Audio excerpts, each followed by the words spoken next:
Hello, good morning, जोहार। मैं राजू और आप देख रहे हैं 24 झारखंड न्यूज। चलिए जानते हैं झारखंड की आज की 25 मुख्य बड़ी खबरों को। नगर निगम चुनाव को लेकर डीसी ने स्ट्रांग रूम का निरीक्षण किया, जारी किए महत्वपूर्ण निर्देश। राजधानी रांची में आगामी नगर पालिका आम निर्वाचन 2026 की तैयारियां तेज हो गई हैं। जिला प्रशासन के द्वारा सभी व्यवस्थाओं को पुख्ता करने के लिए काम शुरू कर दिया गया है। शनिवार को रांची डीसी ने नए मतगणना स्थल का जायजा लिया और कई तरह के निर्देश जारी किए। उपायुक्त सह जिला निर्वाचन पदाधिकारी नगर पालिका मंजुनाथ भजंत्री ने ट्रांसपोर्ट नगर रिंग रोड पर बनाए जा रहे प्रस्तावित स्ट्रांग रूम, ब्रजगृह और चुनाव से जुड़ी अन्य व्यवस्थाओं का शनिवार की शाम विस्तृत निरीक्षण किया। इस दौरान उन्होंने कई महत्वपूर्ण दिशा निर्देश जारी किए ताकि चुनाव प्रक्रिया पूरी तरह निष्पक्ष, पारदर्शी और शांतिपूर्ण तरीके से संपन्न हो सके। निरीक्षण के दौरान डीसी ने स्ट्रांग रूम परिसर की साफ सफाई, बैरिकेडिंग, सुरक्षा मानकों और चुनाव सामग्री के भंडारण से जुड़ी सभी तैयारियों का जायजा लिया। उन्होंने अधिकारियों को निर्देश दिए कि परिसर की स्वच्छता और व्यवस्था को और बेहतर बनाया जाए। डीसी ने स्ट्रांग रूम के बैरिकेडिंग की मजबूती सुनिश्चित करने, स्ट्रांग रूम के निर्माण में सभी सुरक्षा मानकों का पूर्ण अनुपालन करने तथा चुनाव सामग्री के सुरक्षित भंडारण और लॉजिस्टिक व्यवस्थाओं पर विशेष ध्यान देने का आदेश दिया। डीसी भजांत्री ने कहा, जिला प्रशासन द्वारा सभी तैयारियों को समयबद्ध एवं उच्च मानकों पर पूरा करने का प्रयास किया जा रहा है ताकि आगामी नगर पालिका चुनाव निष्पक्ष एवं शांतिपूर्ण ढंग से संपन्न हो सके। इस नगर पालिका चुनाव में मतदान 23 फरवरी 2026 को होगा, जबकि मतगणना 27 फरवरी 2026 को आयोजित की जाएगी। स्ट्रांग रूम बैलेट बॉक्स को सुरक्षित रखने के लिए बनाया जा रहा है, जो मतदान के बाद सील कर रखी जाएंगी। रामगढ़ के पतरातू में एनटीपीसी पीवीयूएनएल निर्माणाधीन यूनिट 2 में बड़ा हादसा, 12 मजदूर घायल। पतरातू में एनटीपीसी और पटना विद्युत उत्पादन निगम लिमिटेड पीवीयूएनएल की संयुक्त निर्माणाधीन सुपर थर्मल पावर परियोजना के यूनिट 2 में बुधवार को एक गंभीर तकनीकी हादसा हुआ। इस घटना में कुल 12 श्रमिक घायल हो गए। हादसा एयर कूल्ड कंडेंसर एसीसी के डक्ट में इन प्लेट सील में खराबी आने के कारण हुआ। अचानक सील टूटने से डक्ट के अंदर का प्रेशराइज्ड डस्ट बाहर फैल गया, जिसकी चपेट में कार्यस्थल पर मौजूद श्रमिक आ गए। उस समय एसीसी से संबंधित इरेक्शन एवं परीक्षण का कार्य भारत हेवी इलेक्ट्रिकल्स लिमिटेड भेल द्वारा किया जा रहा था। घायल श्रमिकों में से 9 मजदूर मेसर्स आरपीपी इंफ्रास्ट्रक्चर कंपनी से जुड़े थे, जबकि 3 भेल के कर्मचारी थे। हादसे के तुरंत बाद सभी घायल श्रमिकों को प्राथमिक उपचार के लिए PTPS Patratu thermal power station अस्पताल ले जाया गया, जहां चिकित्सकों ने उनकी जांच की और प्राथमिक इलाज प्रदान किया। प्रबंधन के अनुसार सभी घायलों की चोटें हल्की हैं और वे खतरे से बाहर हैं। घटना की सूचना मिलते ही पीवीयूएनएल प्रबंधन एवं संबंधित विभागों ने कार्यस्थल पर स्थिति को पूर्णतः नियंत्रण में ले लिया। प्रबंधन ने स्पष्ट किया कि घटना में कुल 12 श्रमिकों को हल्की चोटें आई हैं। प्रबंधन ने बताया कि हादसे के वास्तविक कारणों का पता लगाने के लिए एक विशेष तकनीकी टीम का गठन किया गया है, जो पूरे मामले की गहन जांच करेगी। जांच रिपोर्ट प्राप्त होने के बाद आवश्यक कार्रवाई की जाएगी। साथ ही भविष्य में ऐसी घटनाओं की पुनरावृत्ति रोकने के लिए सभी सुरक्षा मानकों की पुनः समीक्षा की जाएगी। हादसे के बाद बड़ाका गांव विधायक सहित अन्य स्थानीय जनप्रतिनिधि पीटीपीएस अस्पताल पहुंचे, जहां उन्होंने घायल श्रमिकों से मुलाकात की और उनका हालचाल जाना। प्रबंधन ने आश्वासन दिया है कि जांच के आधार पर दोषियों के खिलाफ सख्त कार्रवाई की जाएगी। रांची में ऑटो चालकों से अवैध वसूली की शिकायत पर प्रशासन सख्त। रांची शहर में ऑटो चालकों से अवैध वसूली की शिकायत मिलने पर नगर निगम प्रशासक ने मामले को गंभीरता से लिया। शिकायत मिलते ही नगर निगम की जांच टीम और संबंधित ट्रैफिक थाना की पुलिस ने संयुक्त रूप से मौके पर पहुंचकर जांच की। जांच के दौरान अधिकारियों ने मौके पर मौजूद ऑटो चालकों से बात की। ऑटो चालकों ने बताया कि उस मार्ग पर कुछ लोग उनसे जबरन पैसे मांग रहे थे। प्रशासन ने इसे पूरी तरह गैरकानूनी और अपराध बताया। नगर निगम ने साफ कहा है कि ऑटो चालकों से किसी भी तरह की अवैध वसूली बर्दाश्त नहीं की जाएगी। इस काम में शामिल लोगों की पहचान कर उनके खिलाफ कड़ी कानूनी कार्रवाई की जाएगी। नगर निगम और जिला पुलिस ऐसे स्थानों पर लगातार निगरानी कर रही है। साथ ही ऑटो चालकों और आम लोगों से अपील की गई है कि अगर कहीं भी अवैध वसूली हो तो तुरंत नगर निगम या पुलिस को इसकी जानकारी दें। मॉडिफाइड साइलेंसर और प्रेशर हॉर्न पर चला रांची पुलिस का बुलडोजर, सभी को किया डिस्ट्रॉय। रांची में ट्रैफिक नियमों की धज्जियां उड़ाने वालों पर सख्त कार्रवाई करते हुए रांची पुलिस ने मॉडिफाइड साइलेंसर और प्रेशर हॉर्न के खिलाफ विशेष अभियान चलाया। अभियान के दौरान नियमों का उल्लंघन कर चलाए जा रहे वाहनों से बड़ी संख्या में अवैध उपकरण जब्त किए गए। जब्त किए गए मॉडिफाइड साइलेंसर और प्रेशर हॉर्न को पुलिस लाइन परिसर में शनिवार को रोड रोलर चलाकर नष्ट कर दिया गया।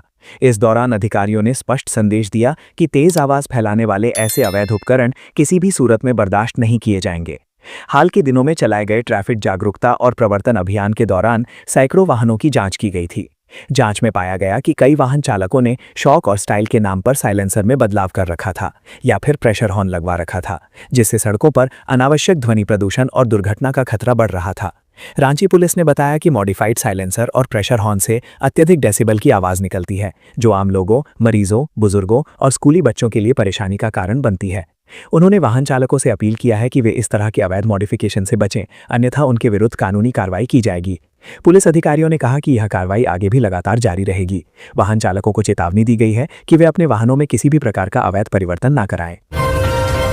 सीबीआई ने 50,000 घूस लेते सेना के हवलदार व उसके रिश्तेदार को गिरफ्तार किया। सीबीआई एसीबी रांची ने 50,000 रुपए घूस लेते हुए सेना के हवलदार और एक निजी व्यक्ति को गिरफ्तार किया। गिरफ्तार हवलदार का नाम मुकेश कुमार और उसके रिश्तेदार दिनेश कुमार राय है।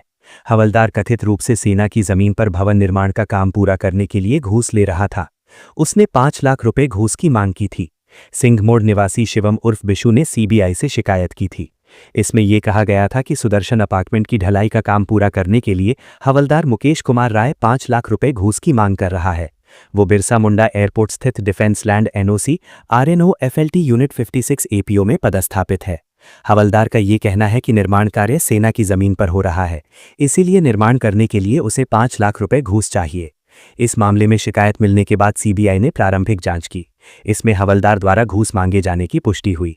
हवलदार ने घूस की रकम 50,000 की किश्त में लेने पर सहमति दी। इसके बाद सीबीआई ने 31 जनवरी को योजनाबद्ध तरीके से हवलदार मुकेश कुमार राय और उसके रिश्तेदार दिनेश कुमार राय की गिरफ्तार किया। सीबीआई की ओर से हवलदार की गिरफ्तारी की सूचना रांची स्थित सेना मुख्यालय को दे दी गई है। मामले में आगे की जांच जारी है। सीबीआई ने आम लोगों से अनुरोध किया है कि घूस ना दें। केंद्रीय कर्मचारियों द्वारा घूस मांगे जाने की शिकायत सीबीआई की फोन नंबर पर करें। आश्वासनों के बीच अधर में लटका शिक्षकों का भविष्य। झारखंड के कॉलेजों में बंद होगी इंटर की पढ़ाई। झारखंड के अंगीभूत महाविद्यालयों कॉन्स्टिट्यूएंट कॉलेजों में पिछले 5 दशकों से चली आ रही इंटरमीडिएट और स्नातक की संयुक्त पढ़ाई की व्यवस्था अब इतिहास बनने जा रही है। राष्ट्रीय शिक्षा नीति NEP 20 के प्रावधानों के तहत इंटरमीडिएट की पढ़ाई को पूरी तरह +2 स्कूलों में स्थानांतरित किया जा रहा है। सरकार के इस कदम से राज्य के विभिन्न कॉलेजों में कार्यरत लगभग 600 शिक्षकों और 400 कर्मचारियों के सामने रोजी रोटी का गंभीर संकट खड़ा हो गया है। झारखंड के कॉलेजों में इंटरमीडिएट की शिक्षा को संभालने वाले ये शिक्षक और कर्मचारी वर्षों से बेहद कम मानदेय पर काम कर रहे हैं। पिछले वर्ष जब 11वीं की पढ़ाई बंद करने की कवायद शुरू हुई थी, तब व्यापक विरोध प्रदर्शन हुए थे। तत्कालीन शिक्षा मंत्री जगन्नाथ महतो और बाद में रामदास सोरेन ने मुख्यमंत्री हेमंत सोरेन की ओर से स्पष्ट आश्वासन दिया था कि किसी भी कर्मी को बेरोजगार नहीं होने दिया जाएगा। दुर्भाग्यवश दोनों प्रभावी नेताओं के असमय निधन और सरकार की ओर से किसी ठोस समायोजन नीति एडजस्टमेंट पॉलिसी के अभाव में अब ये कर्मचारी खुद को ठगा हुआ महसूस कर रहे हैं। अगले 2 महीनों में इंटरमीडिएट की कक्षाएं कॉलेजों में पूरी तरह बंद होने की संभावना है, जिससे छंटनी का डर सताने लगा है। शिक्षाविदों और कर्मचारी संगठनों का कहना है कि राज्य के शिक्षा विभाग में शिक्षकों और गैर शैक्षणिक पदों की भारी रिक्तियां हैं। झारखंड मुक्ति मोर्चा के प्रवक्ता कुणाल सारंगी सहित कई विधायकों ने मुख्यमंत्री का ध्यान इस ओर आकृष्ट कराया है। मुख्यमंत्री स्वयं इस विषय से अवगत हैं, लेकिन अब तक कोई आधिकारिक आदेश जारी नहीं होना हजारों परिवारों की चिंता बढ़ा रहा है। पलामू में फायरिंग की घटनाओं में शामिल 5 आरोपी गिरफ्तार। वर्चस्व कायम करने के लिए की थी फायरिंग। पलामू के हुसैनाबाद पुलिस ने 2 अलग-अलग फायरिंग घटनाओं का खुलासा करते हुए 5 आरोपियों को गिरफ्तार किया है। दोनों घटनाओं में एक ही युवक ने हथियार से फायरिंग की थी, जबकि अन्य 4 लोग इसमें शामिल थे। मुख्य आरोपी इलाके में अपना वर्चस्व स्थापित करने के इरादे से इन घटनाओं को अंजाम दे रहा था। पुलिस ने कार्रवाई में फायरिंग में इस्तेमाल हथियार भी बरामद कर लिया है। पहली घटना 19 जनवरी को हुसैनाबाद थाना क्षेत्र के कजरात नावाडीह इलाके में अवैध शराब के कारोबार को लेकर 2 गुटों के बीच हुई फायरिंग से जुड़ी थी। दूसरी घटना 20 जनवरी को हुसैनाबाद के AK सिंह डिग्री कॉलेज में छात्रों के 2 गुटों के बीच मारपीट के दौरान हुई, जिसमें भी फायरिंग की गई। दोनों ही घटनाओं में कोई गोली नहीं लगी थी, लेकिन अलग अलग मुकदमे दर्ज किए गए थे। फायरिंग की इन घटनाओं के बाद हुसैनाबाद के SDPO मोहम्मद याकूब के नेतृत्व में विशेष जांच टीम SIT गठित की गई थी। टीम ने लगातार छापेमारी कर आरोपियों को पकड़ा। हुसैनाबाद एसडीपीओ मोहम्मद याकूब ने बताया कि दोनों घटनाओं में रोशन कुमार सिंह ने ही फायरिंग की थी। पुलिस ने फायरिंग में इस्तेमाल देशी कट्टा हथियार बरामद कर लिया है। आरोपियों के खिलाफ संबंधित धाराओं में मामला दर्ज कर आगे की जांच और कार्रवाई की जा रही है। गिरफ्तार सभी आरोपियों को न्यायिक हिरासत में जेल भेज दिया गया है। मधुपुर हिंसक झड़प मामले में सांसद निशिकांत दुबे ने पुलिस प्रशासन पर साधा निशाना कर दिया ये बड़ा ऐलान। देवघर के मधुपुर में दो पक्षों के बीच हुए विवाद ने पूरे झारखंड की सियासत को गरमा दिया है। एक तरफ जहां कांग्रेस और झारखंड मुक्ति मोर्चा के नेताओं ने घटना को दुर्भाग्यपूर्ण बताया है, वहीं भाजपा सांसद निशिकांत दुबे घटना के बाद आक्रामक नजर आ रहे हैं। भाजपा की 5 सदस्यीय टीम ने हिंसा प्रभावित लोगों से मिलने के बाद सरकार और प्रशासन पर सवाल खड़े किए हैं। इसी बीच सांसद निशिकांत दुबे ने मधुपुर के लालगढ़ में मंदिर निर्माण का खुला ऐलान कर सियासी माहौल और गर्म कर दिया। शनिवार 31 जनवरी को मधुपुर पहुंचे निशिकांत दुबे ने स्थानीय लोगों से बातचीत करते हुए कहा कि जिन इलाकों में लोगों को डराया धमकाया जाएगा, वहां मंदिर बनाकर ये संदेश दिया जाएगा कि समाज डरने वाला नहीं है। उन्होंने कहा कि ये सिर्फ मंदिर निर्माण नहीं बल्कि आत्मसम्मान का प्रतीक है। सांसद ने कहा कि कई पुलिस अधिकारी और कर्मी वर्षों से एक ही जगह जमे हुए हैं और सरकार के लिए कार्यकर्ता की तरह काम कर रहे हैं। उन्होंने कहा कि सरकार बदलते ही यही अधिकारी पलट जाएंगे, इसलिए ऐसे अफसरों पर भरोसा नहीं किया जा सकता। वहीं घटना में घायल हुए लोगों के मुआवजे के सवाल पर सांसद ने कहा कि आचार संहिता के कारण अभी मुआवजा संभव नहीं है, लेकिन नगर निकाय चुनाव के बाद घायलों को आर्थिक सहायता दी जाएगी। गौरतलब है कि 15 जनवरी को मधुपुर के लालगढ़ इलाके में दो पक्षों के बीच हिंसक झड़प हुई थी। उसी दिन सांसद निशिकांत दुबे ने ऐलान किया था कि मधुपुर में मंदिर बनकर रहेगा। इस मौके पर देवघर के भाजपा जिला अध्यक्ष सचिन रवानी, मधुपुर के भाजपा नेता गंगा नारायण सिंह सहित कई कार्यकर्ता मौजूद रहे। रांची में पुलिस की बड़ी कार्रवाई, देसी पिस्तौल, गोली और ब्राउन शुगर के साथ 5 अपराधी गिरफ्तार। पुलिस ने नशे के तस्करों के खिलाफ बड़ी कार्रवाई करते हुए 5 आरोपियों को गिरफ्तार किया है। गिरफ्तार आरोपियों के पास से ब्राउन शुगर के साथ साथ हथियार भी बरामद किया गया है। रांची के सुखदेव नगर थाना क्षेत्र में चूड़ी सेंटर गली बाबा अस्पताल के पास अवैध हथियार और मादक पदार्थों के साथ 5 अपराधियों को गिरफ्तार किया गया है। रांची के सिटी एसपी पारस राणा ने बताया कि वरीय पुलिस अधीक्षक रांची के निर्देश पर आयोजित छापेमारी में पुलिस ने हिमांशु यादव उर्फ लालू यादव के घर पर छापेमारी कर अवैध हथियार और ड्रग्स बरामद किया है। सिटी एसपी के अनुसार शुक्रवार रात करीब 1:15 बजे सूचना मिली कि चूड़ी सेंटर गली बाबा अस्पताल के सामने हिमांशु यादव उर्फ लालू यादव के घर में कुछ अपराधी साजिश रच रहे हैं और उनके पास अवैध हथियार भी मौजूद हैं। इस सूचना पर वरीय पुलिस अधीक्षक रांची के निर्देशन में पुलिस अधीक्षक नगर रांची के नेतृत्व में एक छापामारी दल का गठन किया गया। पुलिस उपाध्यक्ष कोतवाली प्रकाश सॉय के नेतृत्व में दल ने उक्त स्थान पर पहुंचकर घेराबंदी की। घेराबंदी के दौरान पुलिस को अपनी ओर आते देख कुछ अपराधी भागने का प्रयास करने लगे। पुलिस ने तत्काल कार्रवाई करते हुए 5 अपराधियों को पकड़ लिया, जबकि 2 अपराधी अंधेरे का फायदा उठाकर फरार हो गए। सरायकेला में भी नशा मुक्त समाज के अभियान में आदित्यपुर पुलिस को एक और बड़ी सफलता हाथ लगी है। ब्राउन शुगर तस्करी के चर्चित मामले में संलिप्त मुख्य आरोपी डॉली परवीन को पुलिस ने गिरफ्तार कर न्यायिक हिरासत में भेज दिया है।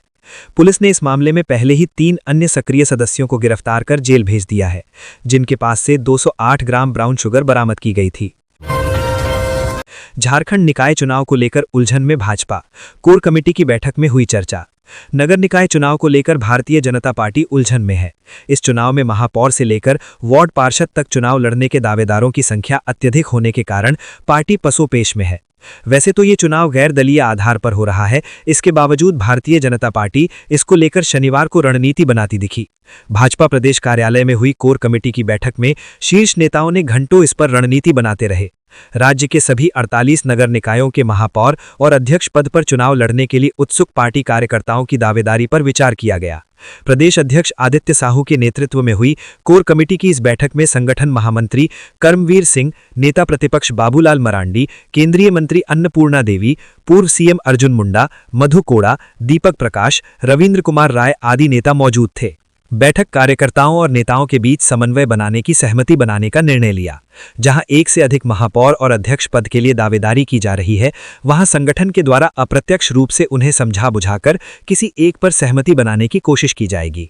बैठक के बाद सांसद प्रदीप वर्मा ने कहा कि ये चुनाव गैर दलीय आधार पर हो रहा है, लेकिन राजनीतिक दल होने के नाते उनकी नज़र इस चुनाव पर जरूर है और कार्यकर्ताओं की भावना को ध्यान में रखकर रणनीति बनाई गई है। वहीं पूर्व मुख्यमंत्री मधु कोड़ा ने बैठक को लेकर कहा है कि स्वाभाविक रूप से नगर निकाय चुनाव में कार्यकर्ता चुनाव लड़ना चाहते हैं। इसमें सहमति और असहमति की बात नहीं है। उन्होंने कहा कि कोशिश की जा रही है कि समन्वय बनाकर उन्हें चुनाव मैदान में उतार दिया जाए। हालांकि ये चुनाव गैर दलीय आधार पर हो रहा है, उसके बावजूद पार्टी की नजर है। आम बजट 2026 से झारखंड के अधिवक्ताओं को बड़ी उम्मीदें, डिजिटल कोर्ट से लेकर सामाजिक सुरक्षा तक पर टिकी नजर। 1 फरवरी को भारत सरकार आम बजट पेश करने जा रही है। इस बजट से झारखंड के अधिवक्ताओं, खासकर जूनियर और नए वकीलों को खासा उम्मीदें हैं। राज्य के अलग अलग बार एसोसिएशनों और अधिवक्ताओं ने केंद्र सरकार के समक्ष अपने सुझाव रखे हैं, जिनमें डिजिटल न्याय प्रणाली, सामाजिक सुरक्षा और बुनियादी ढांचे को मजबूत करने पर विशेष जोर दिया गया है। अधिवक्ताओं का मानना है कि सरकार के डिजिटल इंडिया अभियान के तहत कानूनी क्षेत्र में भी बड़े डिजिटल बदलाव की जरूरत है। इसके लिए ई-कोर्ट्स परियोजना के तहत बड़े पैमाने पर फंड आवंटन की मांग की गई है, ताकि डिजिटल हियरिंग, ई-फाइलिंग और वर्चुअल कार्यवाही को और अधिक सुगम बनाया जा सके। इससे न केवल न्यायिक प्रक्रिया तेज होगी, बल्कि दूर दराज के जिलों में कार्यरत वकीलों को भी राहत मिलेगी। झारखंड के जूनियर लॉयर्स ने बजट में अपने लिए विशेष प्रावधान की अपेक्षा जताई है। शुरुआती 2 से 3 वर्षों के संघर्ष को देखते हुए एक निश्चित मासिक स्टाइपेंड की व्यवस्था किए जाने की मांग उठ रही है। साथ ही लैपटॉप, टैबलेट या लीगल सॉफ्टवेयर की खरीद पर टैक्स छूट या सब्सिडी देने का सुझाव भी दिया गया है, ताकि युवा वकील डिजिटल दौर में खुद को सशक्त बना सके। अधिवक्ताओं की सबसे बड़ी चिंता उनकी सामाजिक सुरक्षा को लेकर है। इसको ध्यान में रखते हुए सस्ती ग्रुप इंश्योरेंस योजनाओं, मसलन स्वास्थ्य और जीवन बीमा को लागू करने की मांग की गई है। इसके अलावा बार काउंसिल ऑफ इंडिया और राज्य बार काउंसिल्स के वेलफेयर फंड में सरकारी योगदान बढ़ाने की भी अपेक्षा है, ताकि बीमारी, दुर्घटना या किसी अनहोनी की स्थिति में वकीलों और उनके परिवारों को आर्थिक सहायता मिल सके। कानूनी सेवाओं पर जीएसटी को लेकर भी अधिवक्ताओं में असमंजस है। बजट से उम्मीद की जा रही है कि जीएसटी दरों में स्पष्टता या रियायत दी जाएगी, जिससे क्लाइंट्स पर आर्थिक बोझ कम हो और वकीलों के लिए टैक्स कंप्लायंस आसान हो सके। झारखंड के जिला और तहसील स्तर की अदालतों में बुनियादी सुविधाओं की कमी भी एक बड़ा मुद्दा है। अधिवक्ताओं ने मांग की है कि बजट में जिला अदालतों और निचली अदालतों के लिए अलग से प्रावधान हो, जिसमें वकीलों के लिए चैम्बर्स, आधुनिक लाइब्रेरी, बैठने की व्यवस्था और अन्य मूलभूत सुविधाएं शामिल हों। कुल मिलाकर झारखंड के अधिवक्ताओं को उम्मीद है कि आम बजट 2026 में उनके पेशेवर जीवन को आसान बनाने और न्याय प्रणाली को मजबूत करने के लिए ठोस और दूरदर्शी कदम उठाए जाएंगे। अब सभी की नज़रें 1 फरवरी पर टिकी हैं, जब ये साफ होगा कि केंद्र सरकार अधिवक्ताओं की इन उम्मीदों पर कितना खरा उतरती है। झारखंड पुलिस के जवान को आया हार्ट अटैक, अस्पताल में मौत। झारखंड पुलिस के जवान 47 वर्षीय घासीराम महतो की हृदय गति रुकने से शनिवार को मौत हो गई। वो सरायकेला जिला के ईचागढ़ चुन्नुड़िया गांव का रहने वाले थे। फिलहाल स्थानीय पुलिस लाइन में रह रहे थे। जानकारी के अनुसार शनिवार को सुबह लगभग 8 बजे अचानक उसे सीने में दर्द उठा। पुलिस लाइन के साथी जवान ने उसे तुरंत सदर अस्पताल ले गए।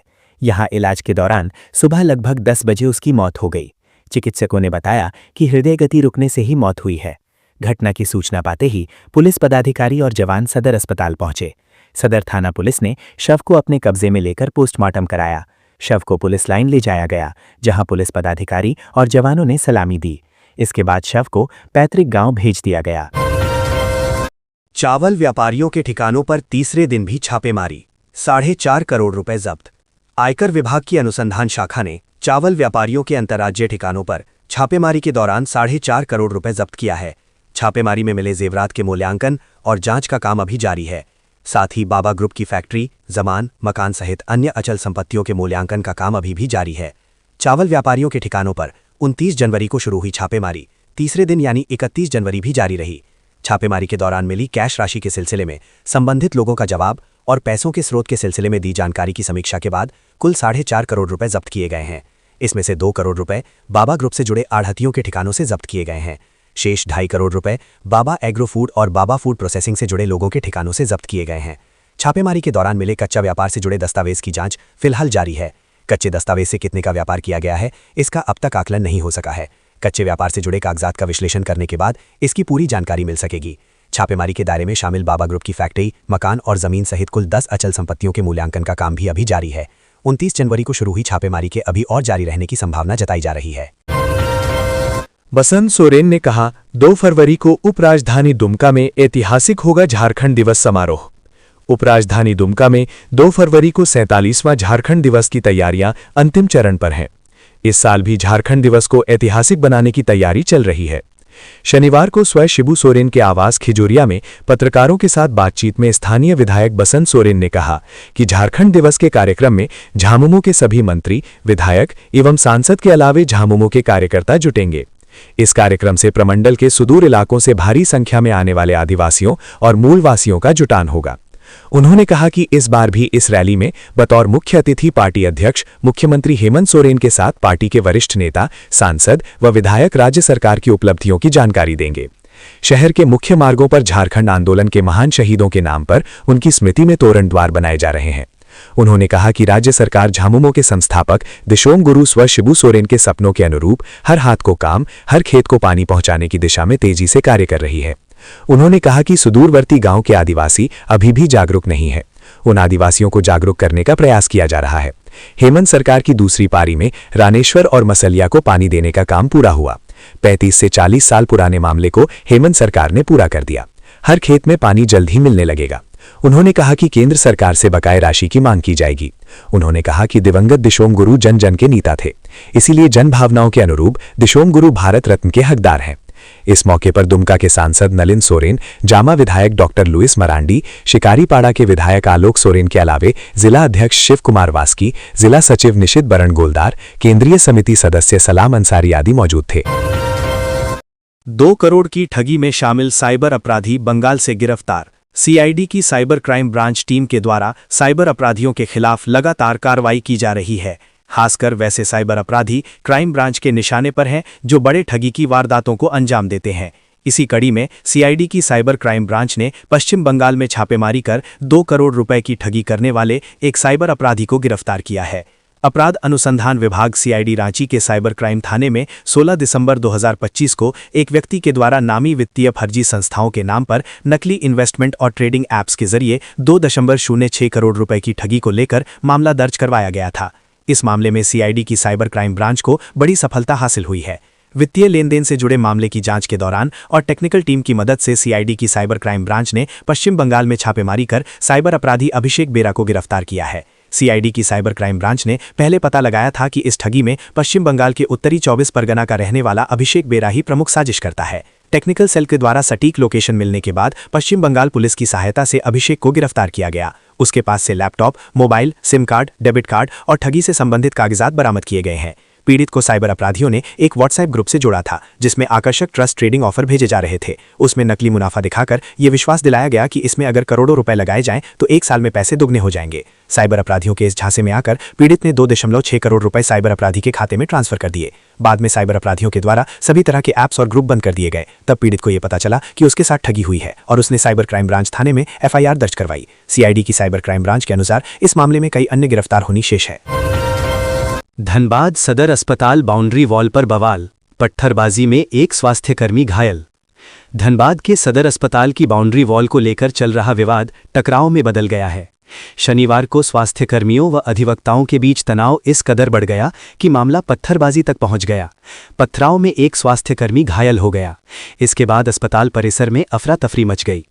इस मुद्दे पर शनिवार की सुबह जिले भर से सैकड़ों स्वास्थ्यकर्मी सदर अस्पताल परिसर में जुटे और प्रशासन के फैसले के खिलाफ विरोध प्रदर्शन किया। मौन जुलूस निकालकर अपनी नाराजगी जताई। कहा कि अस्पताल की सुरक्षा से किसी भी हाल में समझौता नहीं किया जाएगा। हालांकि प्रदर्शन में केवल रूटीन कार्य से जुड़े कर्मचारी शामिल हुए। मरीजों को परेशानी न हो इसीलिए इमरजेंसी सेवाएं चालू रखी गईं। शनिवार शाम को हालात अचानक तनावपूर्ण हो गए। स्वास्थ्यकर्मियों के अनुसार अधिवक्ताओं ने बाउंड्री वॉल तोड़ने की कोशिश की, जिसके बाद दोनों पक्षों के बीच कहासुनी हुई और पत्थरबाजी शुरू हो गई। इस दौरान एक स्वास्थ्यकर्मी घायल हो गया। घटना के बाद अस्पताल परिसर में अफरा तफरी मच गई और मौके पर मौजूद लोगों में डर का माहौल बन गया। स्वास्थ्यकर्मी रामाधार शर्मा ने बताया कि अस्पताल की सुरक्षा को ध्यान में रखते हुए ही बाउंड्री वॉल का निर्माण कराया गया है। पहले प्रशासनिक स्तर पर समझौते के तहत अधिवक्ताओं को 6 फीट जमीन रास्ते के लिए दी गई थी, लेकिन अब 16 फीट जगह की मांग की जा रही है, जो पार्किंग सुविधा के लिए बताई जा रही है। उन्होंने आरोप लगाया कि शांतिपूर्ण प्रदर्शन के दौरान अचानक पत्थरबाजी की गई, जिसमें उनके साथी को चोट लगी। स्वास्थ्यकर्मियों ने स्पष्ट किया कि जब तक स्थायी समाधान नहीं निकलता, विरोध जारी रहेगा। वहीं धनबाद बार एसोसिएशन के अध्यक्ष राधे गोस्वामी ने बताया कि अधिवक्ताओं का विरोध शनिवार को तीसरे दिन भी जारी है। उन्होंने कहा कि शुक्रवार को एसएसपी प्रभात कुमार की मौजूदगी में वार्ता हुई थी, जिसमें बाउंड्री वॉल तोड़कर अस्थायी रास्ता देने पर सहमति बनी थी। उनका आरोप है कि प्रशासन ने तय समझौते को लागू नहीं किया, जिससे नाराजगी बढ़ी है। उन्होंने कैमरा तोड़ने व बाउंड्री वॉल क्षतिग्रस्त करने के आरोपों को सिरे से खारिज कर दिया। इसे अधिवक्ताओं को बदनाम करने की साजिश बताया। उन्होंने चेतावनी दी कि मांगे पूरी नहीं होने तक हड़ताल जारी रहेगी। जिंदल समूह झारखंड में करेगा 70,000 करोड़ का निवेश, विकास को मिलेगी रफ्तार। मुख्यमंत्री हेमंत सोरेन के नेतृत्व में झारखंड सरकार के उच्च स्तरीय प्रतिनिधि मंडल की दावोस एवं यूनाइटेड किंगडम यात्रा के सकारात्मक परिणाम अब सामने आने लगे हैं। इन वैश्विक निवेश संवादों से राज्य के औद्योगिक विकास को नई गति मिल रही है। इसी क्रम में प्रतिष्ठित औद्योगिक समूह जिंदल समूह ने झारखंड में स्टील, परमाणु ऊर्जा एवं सौर ऊर्जा क्षेत्रों में 70,000 करोड़ से अधिक के चरणबद्ध निवेश का प्रस्ताव प्रस्तुत किया है। यूनाइटेड किंगडम में आयोजित बैठकों के दौरान जिंदल समूह के परमानेंट रिप्रेजेंटेटिव एवं अन्य वरिष्ठ सदस्यों ने प्रस्तावित निवेशों से संबंधित लेटर ऑफ इंटेंट झारखंड सरकार के वरिष्ठ अधिकारियों को औपचारिक रूप से सौंपा। ये राज्य में दीर्घकालिक औद्योगिक विकास एवं स्वच्छ ऊर्जा के प्रति समूह की मजबूत प्रतिबद्धता को दर्शाता है।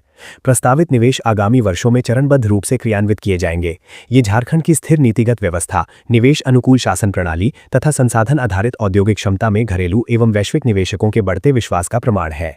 ये निवेश औद्योगिक आत्मनिर्भरता, ऊर्जा सुरक्षा एवं स्वच्छ ऊर्जा संक्रमण से जुड़ी राष्ट्रीय प्राथमिकताओं के अनुरूप है। निवेश प्रस्ताव का प्रमुख केंद्र पतरातू में 6 मिलियन टन प्रतिवर्ष MTPA क्षमता वाले एकीकृत स्टील संयंत्र की स्थापना है। जिंदल स्टील द्वारा इस संयंत्र को उन्नत एवं कम उत्सर्जन प्रौद्योगिकियों के माध्यम से विकसित करने का प्रस्ताव है। ये संयंत्र अवसंरचना, परिवहन, रक्षा एवं नवीकरणीय ऊर्जा जैसे रणनीतिक क्षेत्रों के लिए उच्च गुणवत्ता वाले स्टील का उत्पादन करेगा, जिससे भारत की विनिर्माण मूल्य श्रृंखला में झारखंड की भूमिका और अधिक सुदृढ़ होगी। लंदन में हुई बैठकों के बाद कंपनी के एक वरिष्ठ अधिकारी ने कहा कि झारखंड खनिज संसाधनों की उपलब्धता, कुशल मानव संसाधन एवं निवेश को प्रोत्साहित करने वाली सक्रिय सरकार का अनूठा समन्वय प्रस्तुत करता है। तो ये थी आज की झारखंड की टॉप बड़ी खबरें। इसी तरह झारखंड की हर छोटी सी बड़ी खबर देखने के लिए आप हमारे चैनल 24 झारखंड न्यूज को सब्सक्राइब करके बेल आइकन प्रेस कर ले, जिससे झारखंड की हर छोटी सी बड़ी खबर की अपडेट आप तक पहुंचता रहे। तो आज के लिए बस इतना ही। हमें दीजिए इजाजत, फिर मिलते हैं नेक्स्ट न्यूज में।